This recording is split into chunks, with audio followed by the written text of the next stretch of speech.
اس مقصود تک پہنچنے کا ذریعہ محمد رسول اللہ کی ذات۔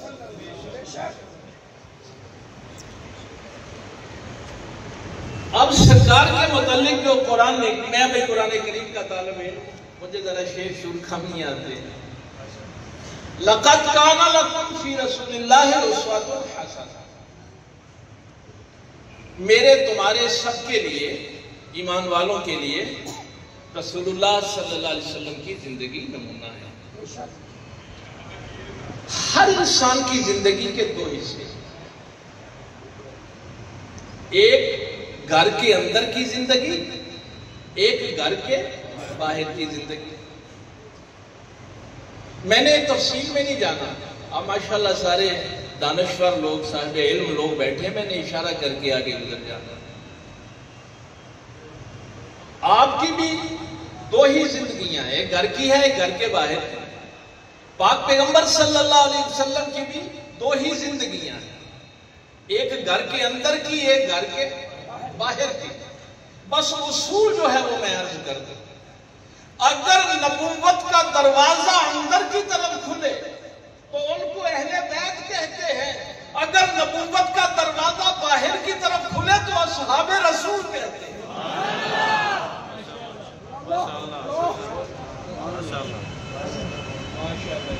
یہ اصول دیکھنا رہے گا نا، اگر نبوت کا دروازہ اندر کی طرف کھلے تو اہل بیت، اگر نبوت کا دروازہ باہر کی طرف کھلے تو اصحاب رسول۔ نہ صرف صحابہ کو مان کر آپ پورا اسوہ رسول سیکھ سکتے ہیں، نہ صرف اہل بیت کے ساتھ تعلق رکھ کے پورا اسوہ رسول سیکھ سکتے ہیں۔ اگر آپ نے مکمل اسوہ رسول سیکھنا ہے تو پھر نبوت کے دروازے کو اندر کی طرف بھی دیکھنا ہوگا، باہر کی طرف بھی دیکھنا ہوگا۔ بس ایک اشارہ کرتا جاؤں، آپ نے ایک واقعہ صرف ہجرت کا دیکھنا ہے، ایک واقعہ ہجرت کا دیکھنا ہے نا۔ گھر کے اندر امانتیں کس کس کی ہیں، کس کس کو دینی ہے، گھر کے حالات کیا ہیں، یہ علی کو پتا ہے، غار میں کیا ہوا ہے یہ ابو بکر کو پتا ہے۔ ہم سفر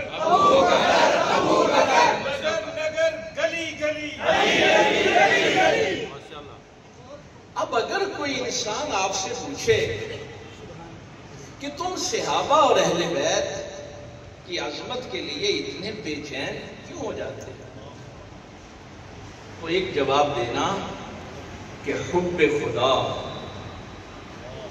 جو بنیادی جملہ میں نے عرض کیا، مقصود اللہ کی ذات، منبع فیض اللہ کی ذات ہے، رسول اللہ صلی اللہ علیہ وسلم کی ذات اقدس واسطہ ذات ہے، اور اس پیغمبر نے آگے ہمیں صحابہ اور اہل بیت واسطے دیے ہیں۔ اسلام میں سب سے پہلا فرقہ جو بنا تھا نا وہ خارجی تھا، نہروان میں، جس کے ساتھ سرکار مولا علی کرم اللہ وجہ الکریم نے جنگ کی تھی۔ وہ پتہ ہے کس بات پہ بنا تھا؟ بھائی قرآن کی آیت پڑھ کے وہ صحابہ پہ کفر کا فتویٰ لگا تھا، حکم الا للہ۔ اور سرکار مرتضیٰ رضی اللہ تعالیٰ عنہ کیا فرماتے تھے؟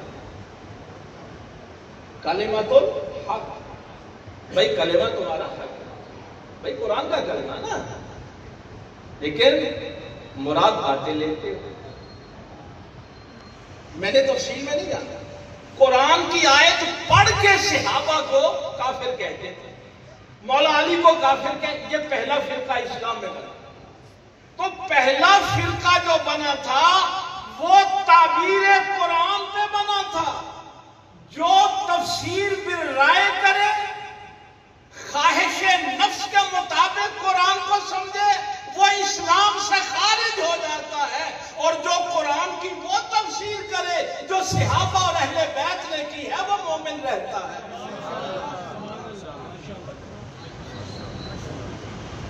یہ باتیں میں نے صرف اشاروں میں کر دی، اگر کوئی پوچھے تو کیا کہنا ہے؟ حب خدا،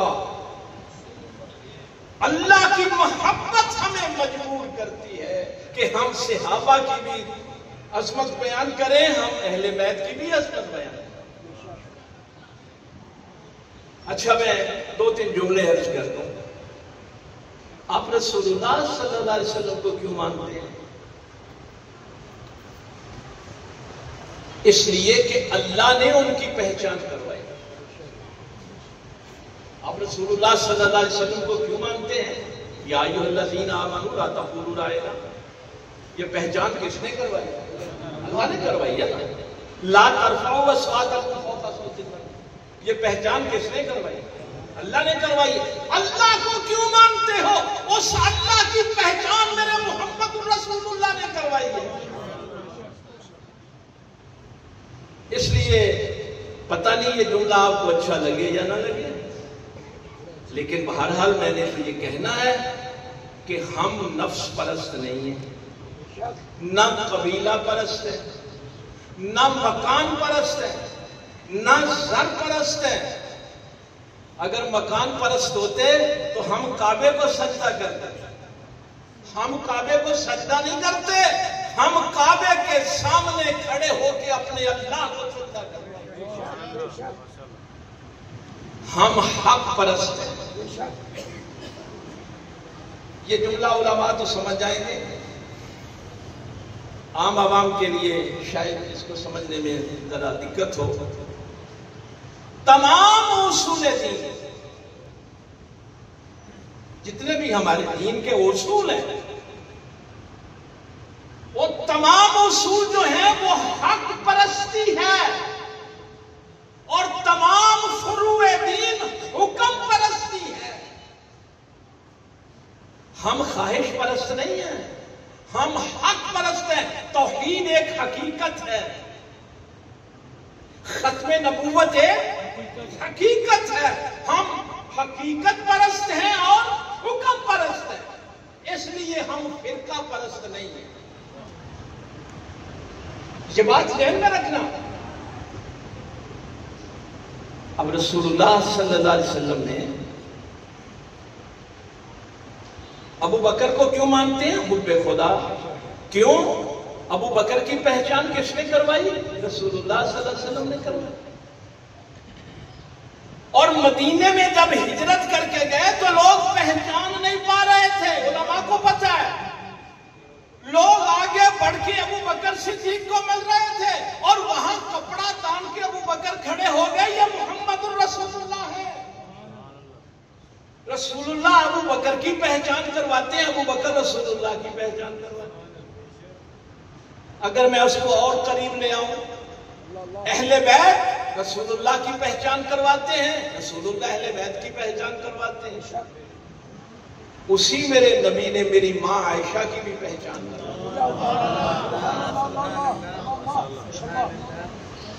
اسی میرے پیغمبر نے میری ماں عائشہ کی بھی پہچان کروائی ہے، اور اسی میری ماں عائشہ نے میرے نبی کی بھی پہچان کروائی ہے۔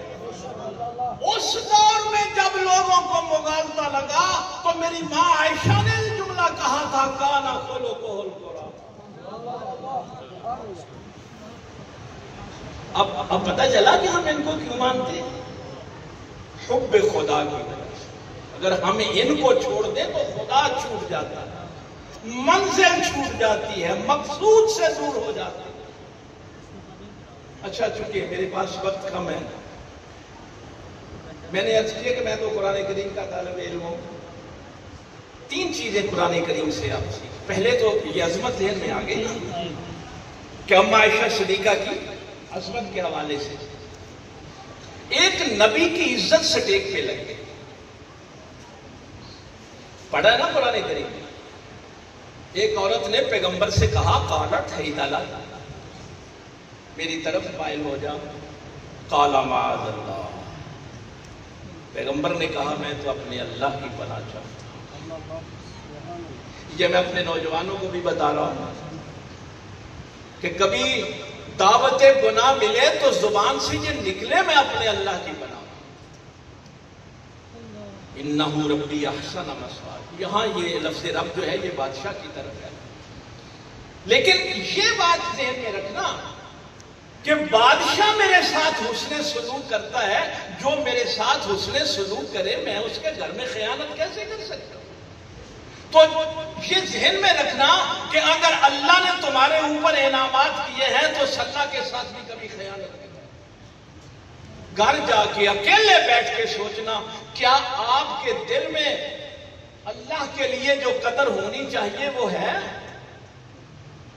آپ کی زندگی کے فیصلوں میں جو اللہ کی قدر ہونی چاہیے وہ ہے؟ یہ سوال کا جواب اپنے آپ سے پوچھیں۔ دعوت گناہ دے دی اور یہاں تک ہی نہیں رہا، جب وہ آپ نے سنا ہے واقعہ، میں واقعہ کی طرف نہیں جانا چاہتا، دروازے پہ عزیز مصر کھڑا تھا، اب عورت نے صاف صاف الزام لگا دی، قالت ما جزاء من اراد باهلك سوءا لا يسجن عذاب علیم۔ عورت نے کہا کہ اس کی کیا سزا ہے جو تیری اہل کی طرف، تیری بیوی کی طرف بری نگاہ کر رہا ہے؟ دیکھیے ایک پیغمبر، معصوم پیغمبر کی عزت سٹیج پہ لگ گئے۔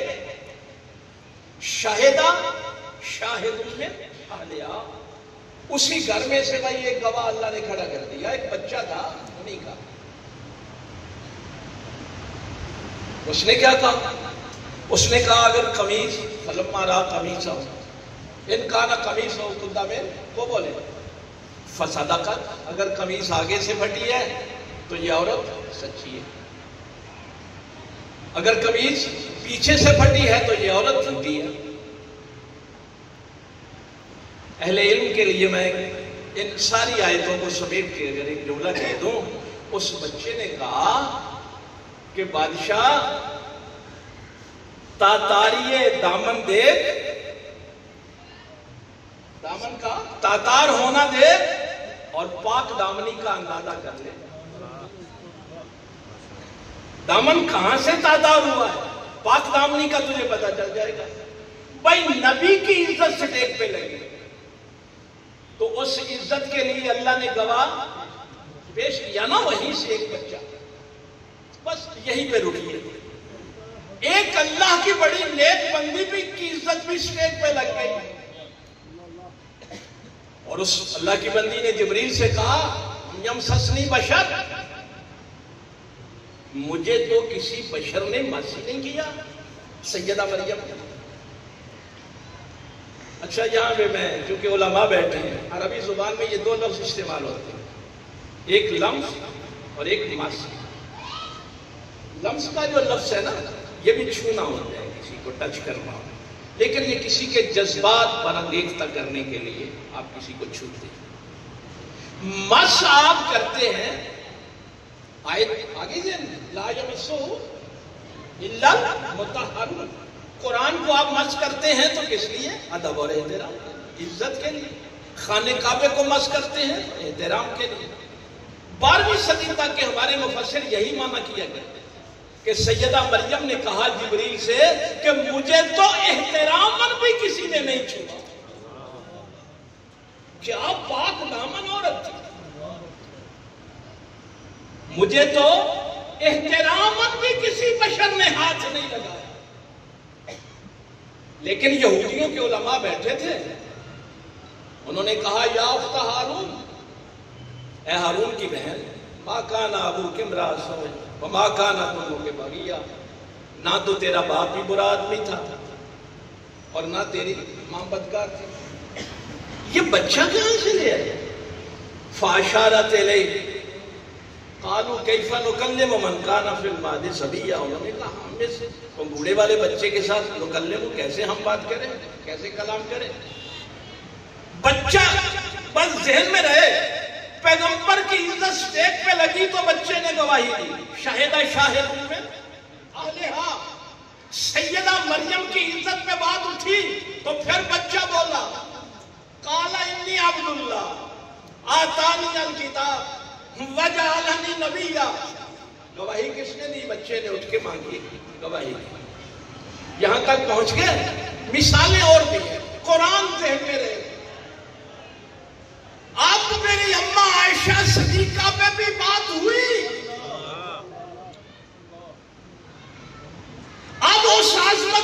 وہ جو میں نے جملہ کہا نا، ہم اما عائشہ صدیقہ کی عظمت کیوں بیان کرتے ہیں؟ حب خدا، حب مصطفیٰ۔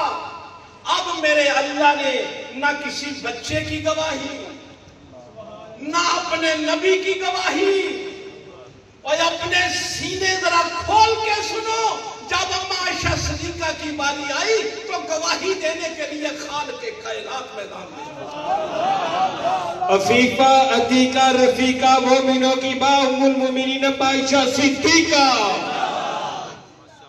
یار یہ تو وجد والا جملہ تھا، پتہ نہیں آپ نے کیسے سنا، یہ تو وجد والا جملہ تھا۔ کہاں یوسف کے لیے شاہدہ شاہد من اہلہا، کہاں مریم کے لیے اپنا بیٹا گواہی کے لیے، لیکن عائشہ صدیقہ کے لیے تو کوئی اور گواہ نہیں اللہ نے لیا۔ اللہ نے مخلوق سے گواہ لیا ہی نہیں، خالق خود گواہی دینے کے لیے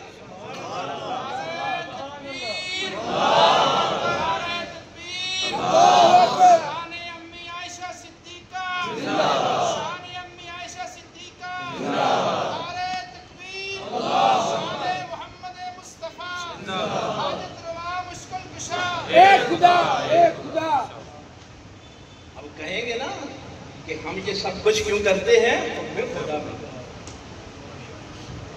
بھائی دیکھیے قرآن نے یہاں ایک اور بات ہے، وَلَوْلَا إِذْ سَمِعْتُمُوهُ قُلْتُم مَّا يَكُونُ أَن نَّتَكَلَّمَ۔ اللہ نے فرمایا جب تم نے یہ بات سنی، یہ صحابہ سے خطاب ہے، جب حضرت عائشہ کے متعلق لوگوں نے بات کی تو تم نے یہ بات کیوں نہیں کہی؟ اس سے پہلے جو بات ہے وَلَوْلَا إِذْ سَمِعْتُمُوهُ ظَنَّ الْمُؤْمِنُونَ وَالْمُؤْمِنَاتُ، تم نے اچھا گمان کیوں نہیں کیا؟ یہاں یہ ہے کہ تم نے یہ بات کیوں نہ کہی کہ یہ بری بات ہم اپنی زبان پہ نہیں لائیں گے۔ یہ قرآن کریم، بھائی میرے پاس وقت کم ہے، میں نے آگے ابھی بڑھنا ہے تھوڑا سا، لیکن یہ قرآن کی آیات اپنے ذہن میں رکھنا۔ ہائے یعظکم اللہ ان تعودوا لمثلہ ابدا، اللہ تمہیں نصیحت کرتا ہے، یعظکم، اللہ تمہیں نصیحت کرتا ہے، ایک دو دن کے لیے، ابدا، ہمیشہ کے لیے۔ اب کبھی تمہاری ماں عائشہ کے متعلق کوئی بات کرے تو اگر مومن ہو تو نہ سننا۔ یار کبھی قرآن بھی پڑھو، کہ ہم نے شعر ہی ساری زندگی پڑھنے ہیں۔ یہ آیت بتاؤ اپنے بچوں کو، یہ سوشل میڈیا پہ کبھی اپنی ماں کے متعلق بات سن سکتے ہیں؟ کون نصیحت کرے؟ یعظکم اللہ، اللہ نصیحت کرتا ہے ہمیشہ ہمیشہ کے لیے۔ کبھی اپنی ماں عائشہ کے متعلق غلط بات نہ کرنا، اگر مومن ہو، بات پھر وہی ہے۔ بس میں آیت کا مجھے کہا گیا ہے کہ ذرا وقت کم، اگر اتنا بھی سبق یاد رہ گیا تو میں سمجھوں گا کہ اماں جی خوش ہو جائیں۔ فلا وربک، تیرے رب کی قسم۔ ویسے اللہ تعالیٰ نے اپنا تعارف کیا کروایا؟ الحمدللہ رب العالمین، وہ عالمین کا رب ہے، لیکن جب قسم اٹھاتا ہے تو پھر نہیں کہتا کہ میں عالمین کا رب، پھر وہ کہتا ہے میں محمد کا رب۔ فلا وربک، بات مکلم قسم، ساری وہ قا جو ہے وہ عہد قسم، فلا وربک، تیرے رب کی قسم۔ اللہ کو اس بات پہ ناز نہیں ہے کہ وہ تمہارا رب ہے، اس کو اس بات پہ ناز ہے کہ وہ محمد ہے۔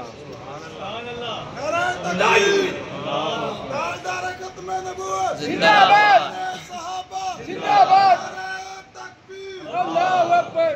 لا یؤمنون، میری یہ بھی عادت نہیں ہے کہ میں لوگوں سے کہوں کہ سبحان اللہ کہوں، میں نے کہیں ابھی تک نہیں کہا، بس یہی ہے کہ اگر آپ کو یہ آیتیں جتنی میں نے آپ کو سنائی ہیں یہ یاد رہ جائیں تو میرے آنے کا مقصد پورا ہو جائے۔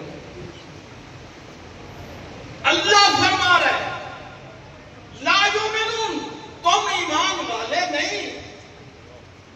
کیا اللہ ابو جہل کو کہہ رہا ہے؟ عتبہ شیبہ ولید کو کہہ رہا ہے؟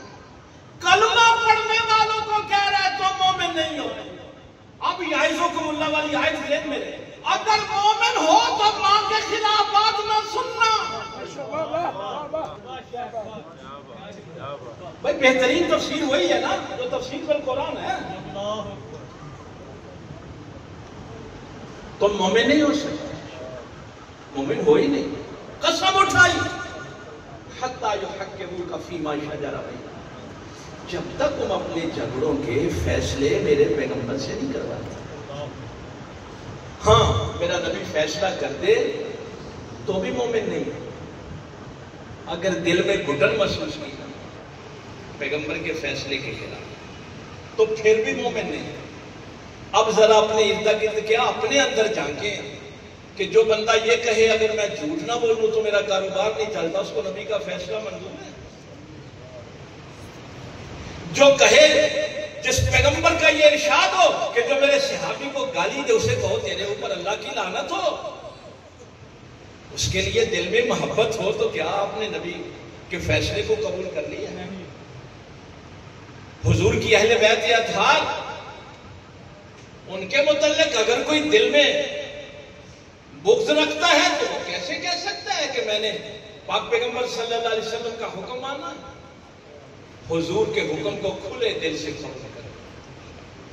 اور یہ جو آخری تو تسلیم والی بات ہے, دیکھیے میں نے بات یہاں سے شروع کی تھی کہ ہم حق پرست ہیں اور حکم پرست ہیں. اصول کے معاملے میں حق پرست ہیں اور فروع دین میں حکم پرست ہیں. لیکن یہ میرے ساتھ زیادتی ہوئی کہ یہ جو کہا گیا کہ یہ بریلویوں کی ترجمانی کرے.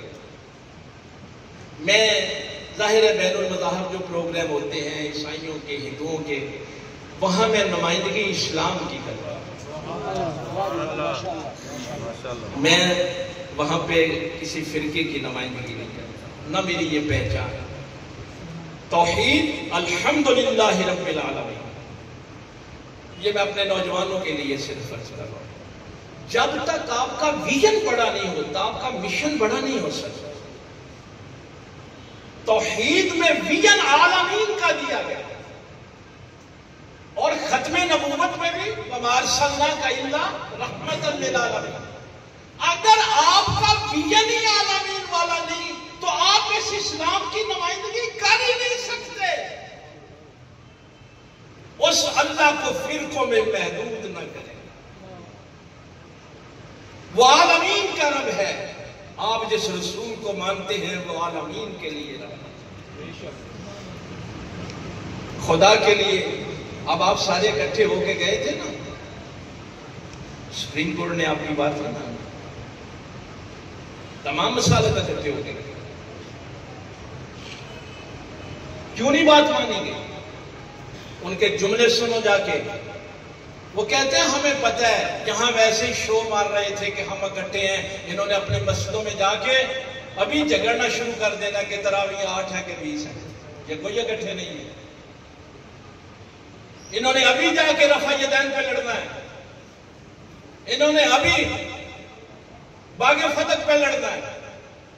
انہوں نے خلافت بن حسن پہ لڑنا ہے.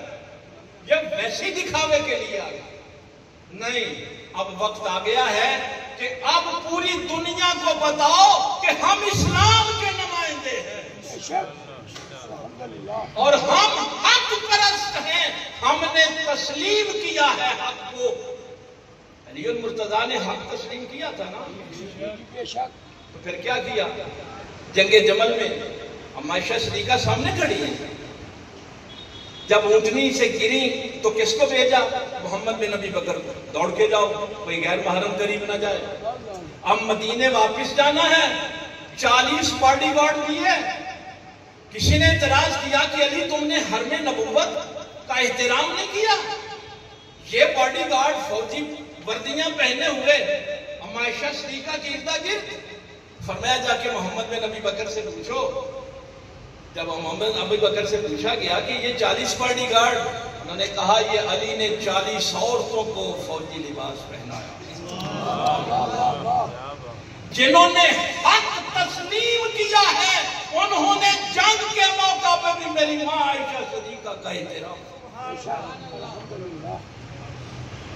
اگر اتنی سی باتیں یاد رہ جائیں، میرے آنے کا مقصد پورا، مجھے پتہ ہے وقت بہت زیادہ ہو گیا ہے، اللہ تعالیٰ عمل کی توفیق دے۔ وآخر دعوانا الحمدللہ۔